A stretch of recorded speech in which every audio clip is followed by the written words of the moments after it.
firsthand. Because you can't count on others to look past the pretty surfaces of things. "Gorgeous," says one of the other women, exiting the shuttle bus just behind her. "Don't you think?" Rose doesn't answer.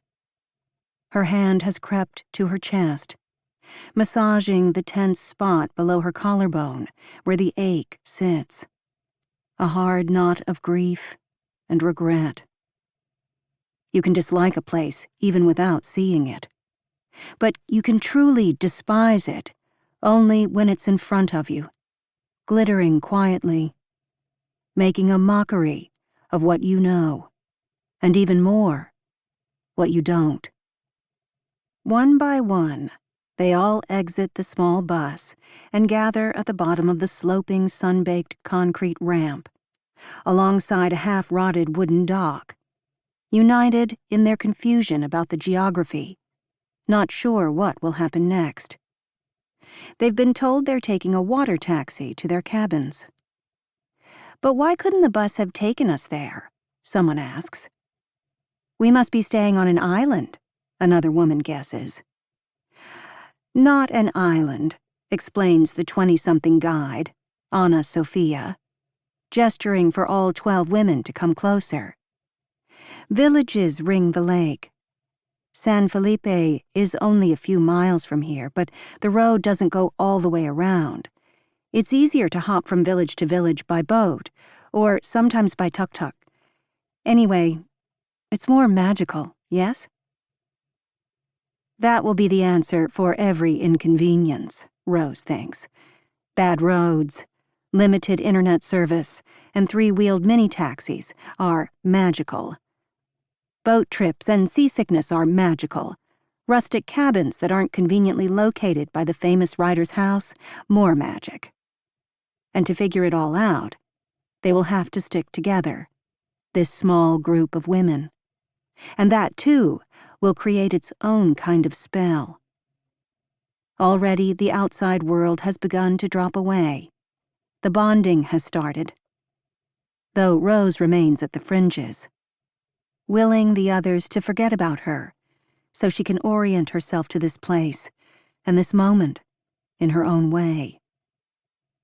Near the waterline, an old man is rinsing silver fish the size and shape of salad plates, dragging each one back and forth in the murky water, then dropping them into a white utility bucket. The fishy smell wafts toward Rose. She pulls the brim of her straw sun hat lower, waiting for her stomach to settle from that last hour of hairpin curves. Across from the boat launch rise 2 volcanoes, the larger one wreathed in clouds. In front of Rose, Lake Atitlán, the deepest lake in Central America, is calm at this hour. Blue-black silk. Rose imagines the feeling of that silk, stuffed down her throat. She envisions trying to pull it out, hand over hand, like one of those magician's scarves. She feels herself clawing for air, legs thrashing in the black water, as the lake's glittering surface recedes. The moon was 2 days past full when her daughter disappeared. The lake was perfectly calm. The weather was mild. "It doesn't matter anymore," Rose's ex-husband Matt said, after the official 6-week-long search ended, when Rose was still reading about cases like their daughter's, horrible stories of backpackers who wandered off the beaten track and were never seen again. Few of the experts they'd hired wanted to say it, but she and Matt could read between the lines.